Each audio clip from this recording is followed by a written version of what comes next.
At the 2008 Republican National Convention, an organization known as the RNC Welcoming Committee set out with the explicit stated goal of shutting the Republican National Convention down by any means necessary. Now, the person who was leading the trainings was named Lisa Fithy, and she was on the SCIU payroll. She's also on the steering committee for the United for Peace and Justice, which is a group that encompasses most of the left of center peace and justice groups in the country. So they were organizing the 10,000 person Democratic mainstream liberal protests. Her organization that she was leading was. Wonderful, they have a right to do that. They would never break the law or hurt anyone. They were also organizing the RNC Welcoming Committee. She was one of the trainers. So this is what they had. They had red, yellow, and green groups, right? The green groups were the majority of the protesters who were liberals, who they could lead around and get to help them, but they could never really know the intention of what they were really doing. The yellow groups were the people who were going to chain themselves up across the roads, and they were going to actually prevent the buses of delegates from getting to the convention center and interfere with the rights of those Americans, right, at the conservatives. And so for the yellow group to do what they needed to do, they needed time without the police stopping them. So Lisa said that they could take their green group and they could have leaders manipulate people to get into the road to protest, and when the lawful order to get out of the roadway was given, then the green group would get out of the road. And that would hopefully give the yellow group enough time to lock down and prevent the road from being blocked. And if that didn't give them time, then the red group would come in with their black masks on and attack the police officers and then flee. And that would give the yellow group time.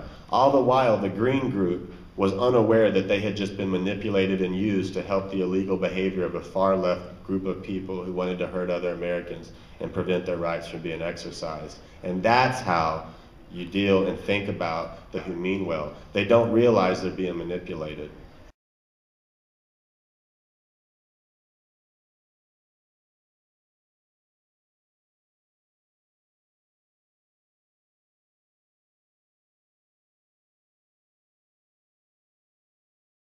Let them answer it. But one of the things that I wanted to address, because it's making me infuriated, is this nonsense we get to be governed by people we don't elect. We have in our state a data mining professional who comes, we've tracked down his CV. He comes directly from Achieve. He comes directly from American Diploma Project. And I feel, and I'm not the only one, who feels like this guy is a plant, basically, because, and I fear that this is happening in other states. Well, how is this happening?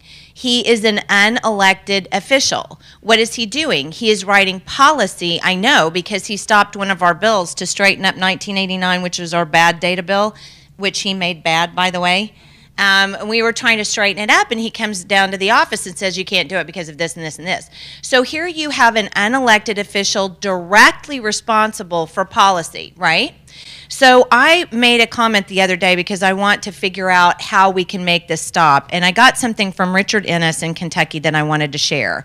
Regarding the issue of unelected government officials exceeding their authority, the Kentucky Supreme Court just handed down a ruling that has impact far beyond the specific case of health departments, because the original ruling was in health departments, to try to impose smoking bans on private property owners. And he gives a little piece of the ruling here, and I want you guys to hear it, and I want this to go out because I immediately want you people in other states to start trying to follow up on this and find a way to make this work for you. So this is the ruling in Kentucky, and here's what part of it says. And an increase in the aggregate power of administrative agencies over the recent decades, if left unchecked, invites the ascendance of a fourth branch of government, the regulatory state.